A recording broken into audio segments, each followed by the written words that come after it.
மாற்றுக் கட்சியினர் திமுகவில் இணையும் நிகழ்ச்சியில் திமுக செயல் தலைவர் திரு மு க ஸ்டாலின் பேசி வரும் காட்சிகளை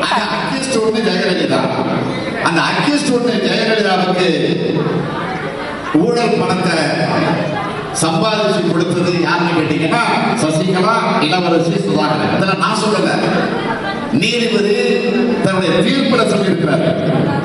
ஆக இந்த 3 பேரும் சேர்ந்து ஜெயலலிதாவுடைய முகமுடியாக இருக்கிறார், நீதிமன்றம் சொல்லியிருக்கு.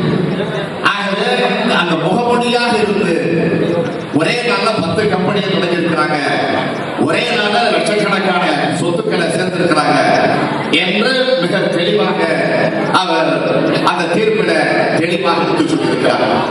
இதெல்லாம் எதற்காக நான் உங்க இடத்துல நீங்க இவ்வளவு விளக்கமாக சொல்ல வேண்டிய அவசியம் வந்திருக்குன்னா, இப்படிப்பட்ட நிலையில தமிழகத்தில் இன்றைக்கு ஒரு ஆட்சி அமைக்க முடியாத ஒரு நிலை. ஆக அதிமுக 2ஆக உடனே நான் தான் முதல்வர், இல்லை நான் தான் அந்த பதவியில் உட்காரணும் என்று அடித்துக் கொண்டிருக்கக்கூடிய ஒரு சூழ்நிலை. இது என்ன ஒரு வேடிக்கை கேட்டீங்கன்னா, குங்கா அவர்கள் அப்ப தீர்ப்பு தந்த ஜெயலலிதா ஜெயிலுக்கு போனாங்க, அப்புறம் ஆனா ஜெயிலுக்கு போன உடனே தீர்ப்பு தந்த உடனே அதிமுக இதே பன்னீர்செல்வம் கூட என்ன பண்ணாங்க தெரியுமா? திமுக தான் சதினா. அதுக்கு பிறகு எங்க பார்த்தாலும் வன்முறை ஈடுபட்டாங்க, கடை அடிச்சாங்க, உடைச்சாங்க, காரை கொடுத்தாங்க. அதோடு ஒவ்வொரு கோயிலுக்காக படுத்து உருண்டாங்க, காவலை தூக்கினாங்க, தாடி அடிச்சாங்க, மொட்டை அடிச்சாங்க, கட்டணம் பண்ணாங்க, அதெல்லாம் தூக்கிட்டு போனாங்க, அழுகுறாங்க, கண்ணீர் சிந்துறாங்க, மொட்டை அடிச்சுக்கிட்டாங்க. எப்போ அப்போ குங்கா தீர்ப்பு தந்தோம், இதே பன்னீர்செல்வம் உட்பட. ஆனா இப்ப அதே தீர்ப்பை உறுதி பண்ணிருக்காங்க. இப்ப அதே பன்னீர்செல்வம் என்ன பண்றாருன்னா, பட்டாசு இருக்கிறாங்க, ஒருத்தரை கட்டி பிடிச்சிட்டு மகிழ்ச்சி வெளிப்படுத்துறாங்க. இதை புரிஞ்சுக்கீங்க.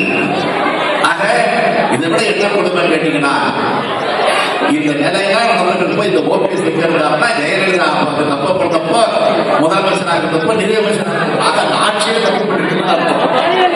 ஓபிஎஸ் உட்பட எல்லாரும் தப்பு பண்ணிருக்காங்க அர்த்தம். நான் எதற்காக இதை முதல்ல சொல்றேன்னு சொன்னால், இப்படிப்பட்ட கொடுமைகளை, அக்கிரமங்களை நாட்டை குட்டிச்சுவராக இருக்கக்கூடிய நிலையில அப்பவும் 5 வருஷம் ஆட்சி நடத்திருக்கிறாங்க, இப்பவும் தொடர்ந்து நடத்துகிற முயற்சியில அவங்க ஈடுபட்டு இருக்கிறாங்க. இது மீண்டும் நாங்க தான் அந்த இடத்துக்கு வந்து மீண்டும் கொண்டாடிட்டு போற நிலையில தான் பதவி வெளிப்பிடிச்சு எல்லாம் போட்டி போட்டுக்கிட்டு இன்னைக்கு நாட்டையே குட்டிச்சுவராக்கி கொண்டிருக்கிறார்கள். இந்த நிலைமையெல்லாம் நீங்கள் புரிந்து கொண்டு வர வைக்கக்கூடிய காலத்தில் நாமெல்லாம் உள்ளாட்சி தேர்தல் வரும் நினைச்சுட்டு இருக்கோம். இப்ப உள்ளாட்சி தேர்தலுக்கு முன்னாடி சட்டமன்ற தேர்தல் வந்துடும் ஒரு எண்ணம் மக்களிடத்தில்.